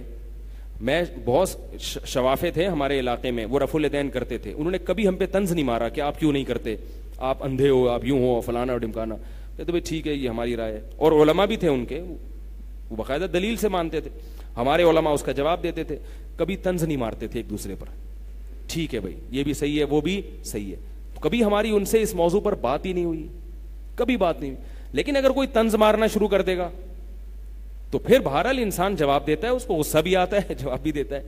اسی طرح اگر کوئی رفع الیدین والے پر طنز مارے اور وہ جواب میں اس کا اعتدال کے دائرے میں جواب دے, اس کا دلائل کے ساتھ, اور یہ کہ بھئی یہ ہے, باقی میں کسی پہ طنز نہیں کرتا, آپ کے بھی اپنے دلائل ہوں گے, ٹھیک ہے, تو وہ بھی ٹھیک ہے, جواب میں دے رہا ہے. سمجھ رہے ہو بات کو؟ تو یہ کیا چل رہی تھی, جلدی سے بات کو سمیٹتا ہوں میں. اخلاق کے حوالے سے تو بات تھی, گچی نہیں پکڑتے یار آپ. تو یہ بات یہاں ٹرن, یہ جو مڑا کیسے یہاں پہ میں, دیکھو یہ بڑا مسئلہ ہے نا آپ لوگوں کے ساتھ. اب مجھے تو آپ کہتے ہو کہ آپ بھول جاتے ہیں, تو آپ تو سن رہے ہو, آپ کو تو بھولنا چاہیے ہی نہیں نا. جو بولنے والے کا تو دماغ چل رہا ہوتا ہے, وہ اگر بھول جائے کہ میں پوائنٹ کہاں سے ادھر آیا تھا تو وہ تو سمجھ میں آتا ہے. سننے والے کا تو اتنا دماغ استعمال نہیں ہو رہا ہوتا. کیا خیال ہے, اس کے تو کان زیادہ استعمال ہو رہے ہیں. کیا, ہاں 4 لوگ جنت میں, اس میں میں بتا رہا تھا. تو وہ جو ہے نا, یہ جو جس طرح کے آج کل, ہاں میں یہ اصل میں جو بات چلی تھی وہ یہ کہ آپ نے اصل علماء دیکھے نہیں ہیں. لوگ انٹرنیٹ پر دیکھتے ہیں مولویوں کو لڑتا ہوا, اور کچھ ٹی وی میں آ کے دیکھ لیا تماشا ہو رہا ہے, تو پھر ایک مولویوں کے بارے میں ذہن بنا لیتے ہیں کہ یہ بد اخلاق ہوتے ہیں, انہیں بات کا تمیز نہیں. آپ بڑے بزرگوں کے پاس جاؤ, حضرت مفتی تقی عثمانی صاحب کی خدمت میں کچھ دن بیٹھو آپ جناب جا کے, اور جو ہمارے بڑے بڑے مشائخ ہیں, بزرگ ہیں, ان کے پاس جا کے ان کی صحبت میں رہو, تو آپ کو پتا چلے گا کہ دنیا میں تمیز صرف یہیں پر ہے. آئی بات سمجھ میں؟ باقی دنیا میں سب کچھ ملے گا, آپ کو تمیز نہیں ملے گی, اخلاق نہیں ملیں گے آپ کو حقیقی معنوں میں. تو میں نے جن بزرگوں کے ساتھ ٹائم گزارا ہے, میں ویسا بنا تو نہیں, کوشش کر رہا ہوں اللہ بنا دے. لیکن یہ کہ ان کو جب ہم نے دیکھا, میں بھی مولویوں سے بڑا بدگمان تھا, ابے یہ کیسے ہوتے ہیں, ابے یہ کیا, وہ عجیب تقریریں ان کی. ہم جب گئے اپنے حضرت کو دیکھا, ہم نے کہا یہ بھی ہوتے ہیں مولوی بھائی, کیا خیال ہے. ہمارے حضرت گھڑی دیکھتے تھے, کیوں؟ ہم تو گھڑی دیکھتے ہیں تاکہ پتہ چلے کہ ٹائم کیا ہو رہا ہے. حضرت دیکھتے تھے تاکہ یہ پتہ چلے کہ گھڑی ٹائم صحیح بتا رہی ہے کہ نہیں بتا رہی ہے. نہیں آ رہی میرا خیال ہے, بہت اونچی کی باتیں پھر آپ کی سمجھ میں. حضرت نیچے دفتر میں آتے تھے نا, 11:15 بجے حضرت کا ٹائم تھا, تو آ کے گھڑی دیکھتے تھے. کیوں دیکھتے تھے؟ گھڑی صحیح چل رہی ہے کہ نہیں چل رہی. حضرت ٹائم کے ایسے پابند تھے, ایسی ان کی زندگی میں مینجمنٹ تھی, انتظام تھا کہ گھڑی غلط ہوتی تھی, صحیح ہے نا, وہ گھڑیاں چیک کی جاتی تھیں ان سے. تو بہت ان کی زندگی اور اخلاق, ان کے چیختے چلاتے نہیں دیکھا ہم نے کبھی, سخاوت کا دریا. پھر علمی جب بات کرتے تھے ایسا لگتا تھا کوئی تحقیق ہو رہی ہے. یعنی کہ آج کل جو نئی نئی چیزیں آ رہی ہیں, نام تحقیق کا اور باتیں ادھر ادھر کی پھینک رہے ہیں, تو بہت کچھ ہم نے دیکھا. خیر, تو میں یہ بتا رہا تھا کہ آج کل جو ایک سیٹ اپ چل رہا ہے نا کہ سارے غلط اور یہ صحیح, تو وہ مجھے ایک لطیفہ یاد آتا ہے. جمعے کو میں نے سنایا تھا, پتہ نہیں ریکارڈ ہو کے وہ جائے گا نہیں جائے گا, لیکن وہ اتنا مزیدار تھا کہ میں نے کہا میں دوبارہ سنا دوں. 2 دفعہ ہو جائے تو کوئی مسئلہ نہیں ہے. تو یہ فرضی ہے, میرے اوپر کہیں کفر کا فتویٰ نہ لگا دیں. ہاں پہلے بتا دیا. کلپ جب بنائے, اگر کوئی بنایا وہ تو بنائے, ضرورت نہیں ہے اس لطیفے کا کلپ بنانے کی. بنائے تو یہ والا بیان بھی اس میں لگائیں. کلپ آدھا بنتا ہے, آدھا رہ گیا, ٹھیک ہے نا, شروع والا رہ گیا, وہ عجیب سی چیز جاتی ہے. تو کوئی کلپ نہ بنائے, لطیفوں کے کلپ نہ بنایا کریں. تو وہ ایک آدمی کو خواب آیا, خواب کا لفظ میں نے اس میں ایڈ کر دیا تھا کہ جس حد تک گستاخی کے چانسز کم ہو جائیں اس حد تک جو ہے نا, جنید جمشید کا ہم نے حشر دیکھا ہے نا بیچارے کا, کہ مرنے کے بعد بھی نہیں معاف کر رہے لوگ اس کو. تو وہ ایک آدمی جو ہے نا سویا, تو اس کو خواب آیا کہ بھئی جنت میں جاؤں, یا اس کو اختیار دیا گیا کہ فرشتوں نے کہ تمہاری مرضی ہے, تم مر گئے ہو, یہ جنت ہے یہ جہنم ہے, جہاں چاہو. تو اس نے کہا مجھے وزٹ کرا دو دونوں جگہوں کا. جہنم میں اس کو لے کر گئے ہیں تو دیگیں پک رہی ہیں, بریانی کی دیگ آ رہی ہے, ہاں بھائی لے آ بھائی 6 دیگیں اور لے آ. فرشتہ جو ہے نا 6 دیگیں اور, آ بھائی ایسا کر تو بریانی کی بھی دیگ لے آ. کھانا چل رہا ہے بھائی, دیگوں پہ دیگیں, دیگوں پہ دیگ. اس نے کہا یار ہم نے تو جہنم کا کچھ اور سنا تھا, ٹھیک ہے سب کچھ ہے لیکن کھانا بہت ٹائٹ ہے یہاں پہ. جنت میں گیا ہے, دال چاول کھا رہے ہیں لوگ, 4 جنت میں گیا ہے, کیا ہو رہا ہے, دال چاول کھا. کچھ لوگ چائے میں ڈبو کے پاپے کھا رہے ہیں. اس نے فرشتے سے بولا یہ کیا ہے بھائی, ادھر دیگے ہیں ادھر دال چاول چل رہے ہیں.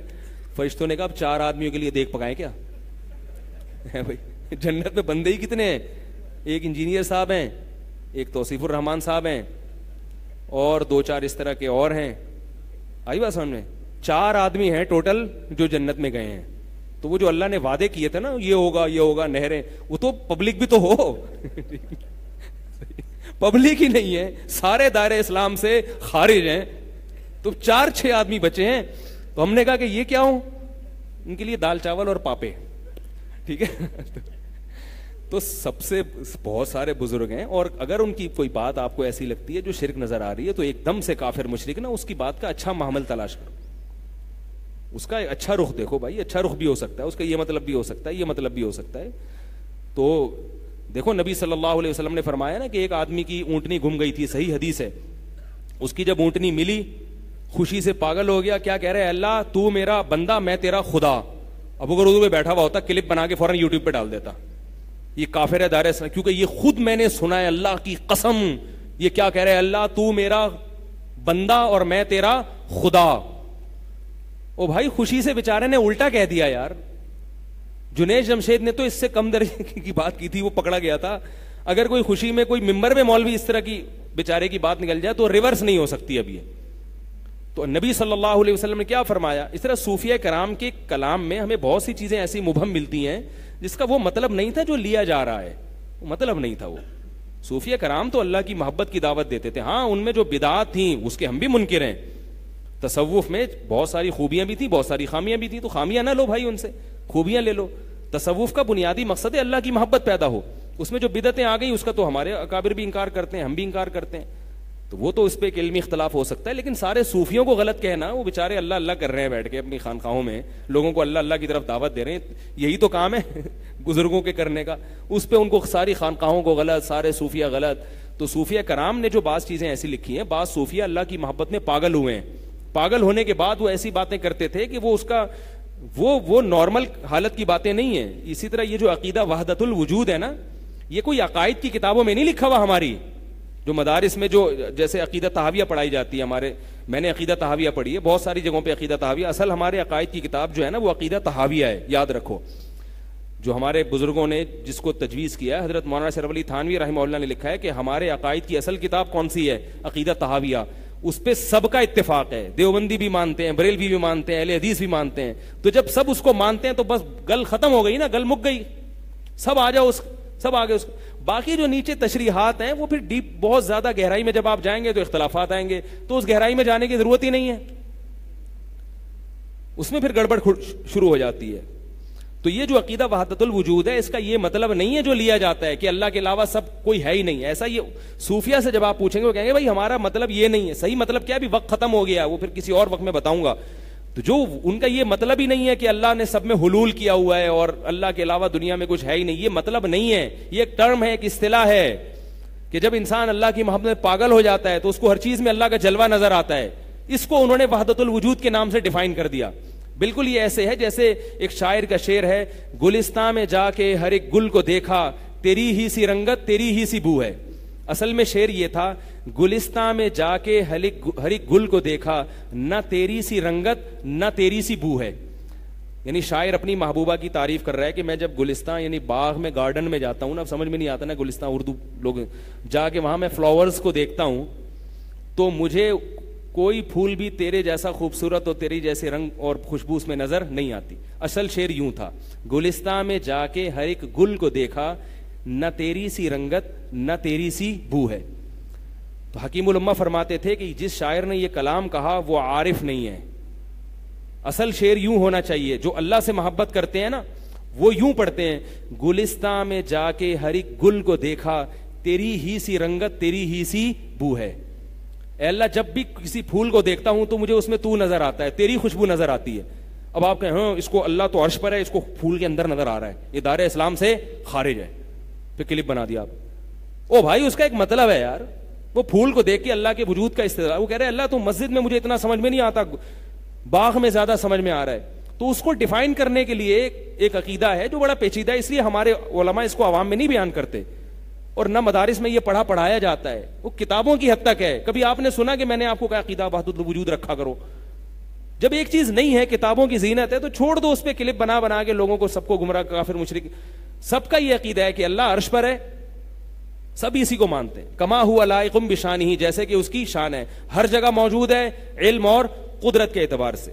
یہ میرا بھی عقیدہ, ہمارے بزرگوں کا بھی یہ عقیدہ ہے. باقی بعض لوگوں نے یہ کہا کہ اللہ ہر جگہ موجود ہے, تو یہ تعویل کی درجے میں کہا ہے.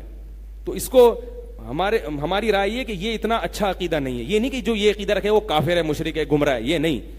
ہم یہ کہتے ہیں اسلم یہ ہے, احوط یہ ہے, افضل یہ ہے کہ قرآن کے ظاہر کو ظاہر سے پھیرا نہ جائے. الرحمن علی العرش استوى, اللہ فرماتے رحمان عرش پر ہے, بس کافی ہے. اور یہ جو قرآن میں آتا ہے وَهُوَ مَعَكُمْ أَيْنَمَا كُنْتُمْ, تم جہاں بھی ہوتے وہ تمہارے ساتھ ہوتا ہے, اس کا مطلب ہے مدد کے اعتبار سے. جب ہم کہتے ہیں بھائی تم جہاں بھی جاؤ گے میں تمہارے ساتھ ہوں گا, تو مدد کے اعتبار سے تمہارے اعمال. لیکن اگر کوئی اس میں تعویل کرتا ہے تو اس کو بھی گمراہ نہ قرار دیں آپ, ٹھیک ہے نا. بہت سارے بڑے بڑے علماء ہیں جنہوں نے اس میں تعویل کی ہے. تو یہی عقیدہ ہے جو میں نے اپنے بزرگوں سے اپنے کانوں سے سنا ہے کہ بھائی اصل یہ ہے. لیکن اگر کوئی اس کے خلاف رکھتا ہے تو بہت سے علماء اس کے خلاف بھی گئے ہیں, ان کو گمراہ قرار نہ دیا جائے, کیونکہ اللہ عرش پر ہے تو اس کی کیفیت اتنی مجہول ہے کہ اتنی زیادہ مجہول ہے کہ اس سے حقیقت بھی قریب قریب مجہول ہو رہی ہے. گاڑی باتیں چھوڑیں, بھی یہیں ختم کرتے ہیں. آپ کہیں گے کیا چھیڑ دیا ہمارے سامنے. تو اس لیے ان چیزوں میں نہ پڑے, زیادہ ان چیزوں کو لفٹ کرانے کی چندہ ضرورت نہیں ہے. تو وہ جنت میں 4 نہیں جائیں گے, بہت سارے لوگ جنت میں جائیں گے. اللہ کرے یہ 4 بھی چلے جائیں, ہم تو ان کے لیے دعا کر رہے ہیں یہ 4 بھی چلے, لیکن ملیں ذرا یہ ایک دفعہ, چاہے جنت میں ہی ملیں تو ایک دفعہ مل جائیں گے, ٹھیک ہے نا.